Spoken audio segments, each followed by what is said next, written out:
नमस्कार, श्री स्वामी समर्थ. सर्वांचं आपल्या चॅनलवर खूप मनापासून स्वागत आहे. स्वामी महाराज तुमच्या सगळ्या चांगल्या इच्छा पूर्ण करो. स्वामींच्या कृपेने तुमचा आजचा दिवस शुभ जावो ही स्वामीचरणी प्रार्थना करते मी आणि आपल्या आजच्या व्हिडिओला सुरुवात करते. तर यंदा 2026मध्ये श्रावण महिना हा 13 ऑगस्ट 2026 रोजी सुरू होत आहे. वार आहे गुरुवार आणि या दिवसांपासूनच बघा म्हणजे श्रावण महिन्यापासूनच आपण सुरू करणार आहोत स्वामींचे 11 गुरुवार.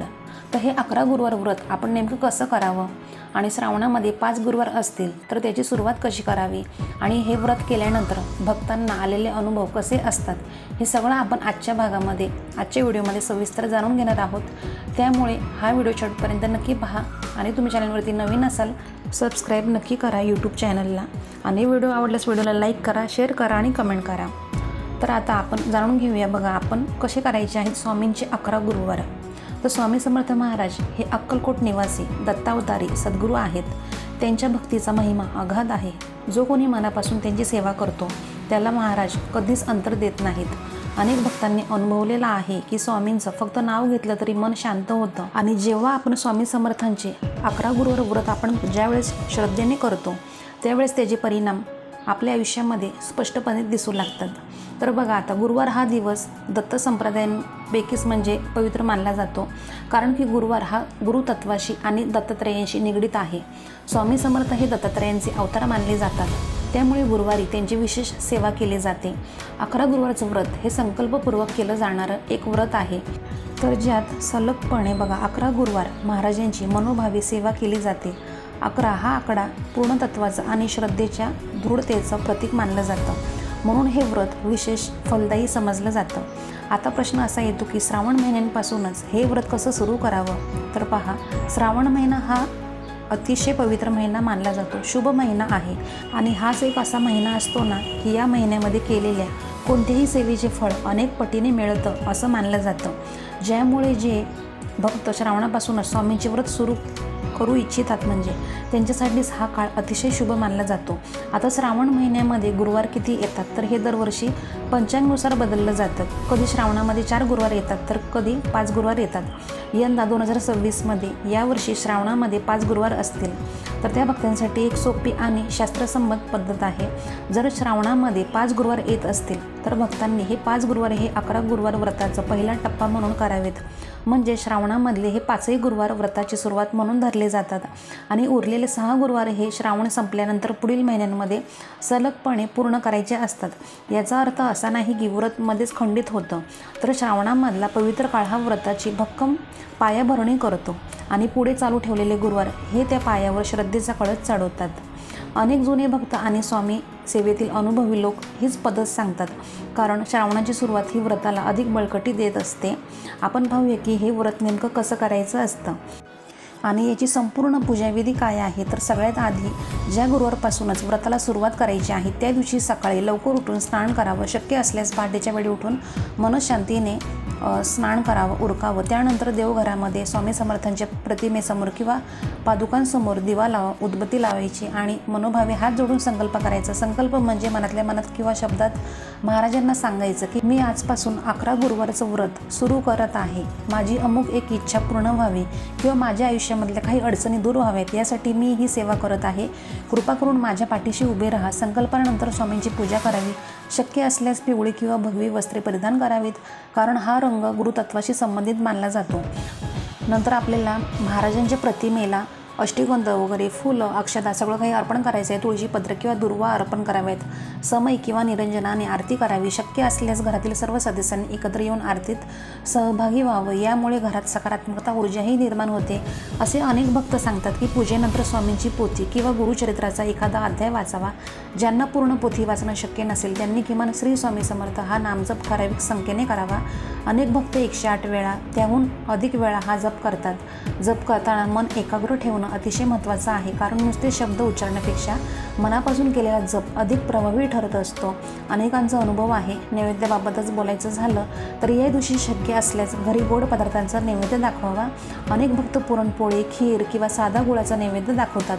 नैवेद्य दाखवताना मनात कोणतीही घाई न ठेवता शांतपणे महाराजांना अर्पण करावा। त्यानंतर तो नैवेद्य प्रसाद म्हणून घरातील सर्वांनी ग्रहण करावा। आणि या व्रताच्या काळामध्ये काही महत्त्वाचे नियमसुद्धा सांगणार आहे मी तुम्हाला, ते तुम्हाला पाळायचे आहेत। तर बघा, ज्यावेळेस आणि आपण 11 गुरुवार व्रत स्वामींचे करतो त्यावेळेस आपल्याला श्री स्वामी चरित्र सारामृत या ग्रंथाचं संपूर्ण एक पारायण हे करायचं असतं। तर त्या ग्रंथामध्ये 1 ते 21 अध्याय असतात। तर हा तुम्हाला गुरुवारच्या दिवशी ज्यावेळेस तुम्ही 11 गुरुवार व्रत कराल त्यावेळेस तुम्हाला हा संपूर्ण पाठ करायचा आहे, म्हणजे एक पारायण पूर्ण करायचं आहे। असं तुमचं म्हणजे 11 पारायण 11 गुरुवार होऊन जातील। तर आता मी तुम्हाला काही नियम सांगते बघा। 11 गुरुवारच्या काळामध्ये मांसाहार, मद्यपान पूर्णपणे वर्ज्य करायचं आहे। दुसरा नियम म्हणजे शक्य असल्यास गुरुवारी उपवास करावा। ज्यांना पूर्ण उपवास शक्य नसेल त्यांनी फलाहार किंवा एक भुक्त राहून सेवा करावी। तिसरा नियम म्हणजे मनात कोणाबद्दलही राग, द्वेष किंवा वाईट विचार ठेवू नये।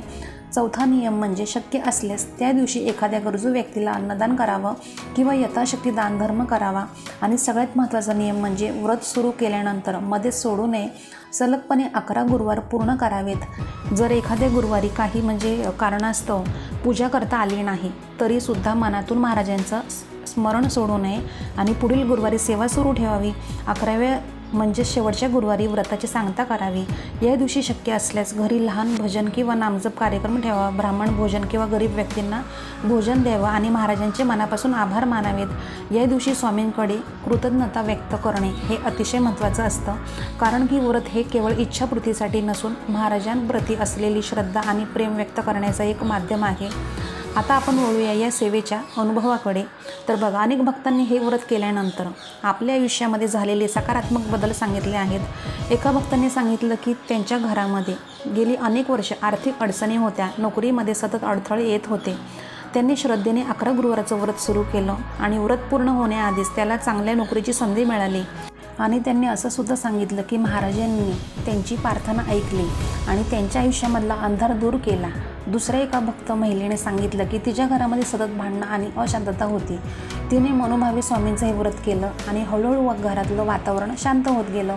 नात्यांमधले गैरसमज दूर झाले आणि घरात पुन्हा एकदा प्रेम आणि सुख नांदू लागलं।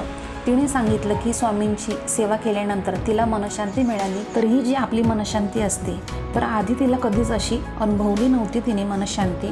तर आणखीन एका भक्तांनी बघा सांगितलं की त्यांच्या कुटुंबातील एका सदस्याची तब्येत खूप बिघडली होती आणि डॉक्टरांनीही धीर सोडला होता। अशा कठीण प्रसंगी त्यांनी स्वामींकडे प्रार्थना केली आणि 11 गुरुवारचं व्रत सुरू केलं। हळूहळू त्या व्यक्तीची तब्येतील सुधारणा होत गेली आणि पूर्ण बरी झाली। त्यांनी सांगितलं की हा अनुभव त्यांच्या आयुष्यातला सर्वात मोठा चमत्कार होता आणि तेव्हापासूनच त्यांची स्वामींवरची श्रद्धा अधिकच दृढ झाली। असे अनेक अनुभव भक्तांनी वेळोवेळी सांगितले आहेत। कोणाला नोकरीत यश मिळालं, कोणाच्या विवाहातील अडथळे दूर झाले, कोणाच्या मुलाच्या शिक्षणातील अडचणी सुटल्या, तर कोणाला मानसिक शांती आणि समाधान मिळालं। या सगळ्या अनुभवामागेच एकच समान धागा आहे, तो म्हणजे श्रद्धा आणि सातत्य। महाराज कधीच आपल्या भक्तांची परीक्षा घेत नाहीत असं नाही, पण जो भक्त संयमाने आणि श्रद्धेने सेवा करत राहतो त्याला महाराज योग्य वेळी योग्य फळ हे नक्की देतात। तर हे व्रत करताना एक गोष्ट लक्षात ठेवा की व्रत हे कोणत्याही स्पर्धेसाठी किंवा दिखाव्यासाठी नसतं, ते पूर्णपणे मनशुद्धी आणि श्रद्धेसाठी असतं। त्यामुळे किती मोठी पूजा केली यापेक्षा किती मनापासून सेवा केली हे जास्त महत्त्वाचं आहे। तर अगदी साध्या पद्धतीने जरी तुम्ही ही सेवा केली आणि मनात खरी श्रद्धा असेल तर महाराज नक्कीच तुमची हाक ऐकतात। आणि आता सर्वात महत्त्वाची आणखीन एक गोष्ट सांगते बघा की हे व्रत कोणी करू शकतं, स्त्री असो वा पुरुष, लहान असो या वृद्ध, कोणत्याही वयोगटातील व्यक्ती हे व्रत मनोभावे करू शकते। गरज आहे ती फक्त श्रद्धेची आणि सातत्याची। आणि हो, हे व्रत करताना कोणालाही घाबरण्याची गरज नाही। स्वामी समर्थ हे अतिशय करुणामय आणि दयाळू सद्गुरू आहेत आणि ते आपल्या भक्तांची काळजी स्वतःच्या मुलाप्रमाणेच घेतात। आणि बघा, सर्वात महत्त्वाची गोष्ट म्हणजे ज्यावेळेस जी व्यक्ती 11 गुरुवार व्रत हे करणार आहे स्वामी समर्थांचे, तर त्यावेळेस बघा त्या व्यक्तीने मांसाहार पूर्णपणे वर्ज्य करायचं आहे, तरच तुम्हाला सेवेचे फळ हे भेटणार आहे। तर एवढं मात्र लक्षात ठेवा। तर आता तुम्हाला समजलं असेल तर, आणि जरी तुमचे काही प्रश्न असेल, काही समस्या असेल तर आपल्या व्हिडिओच्या कमेंट बॉक्समध्ये कमेंट नक्की करा, मी रिप्लाय देईल। आणि आजचा व्हिडिओ तुम्हाला थोडा तरी आवडला असेल तर आपल्या व्हिडिओला लाईक करा, शेअर करा, जास्तीत जास्त सबस्क्राईब करा अजून केलं नसेल तर, आणि कमेंट करायला मात्र विसरू नका, एक कमेंट नक्की करा। तर आपण दररोज अशाच नवीन व्हिडिओमध्ये भेटत जाऊ। तर आजचा व्हिडिओ मी आपल्या स्वामी समर्थ महाराजांनी रुजू करते आणि इथं सांगते धन्यवाद। श्री स्वामी समर्थ।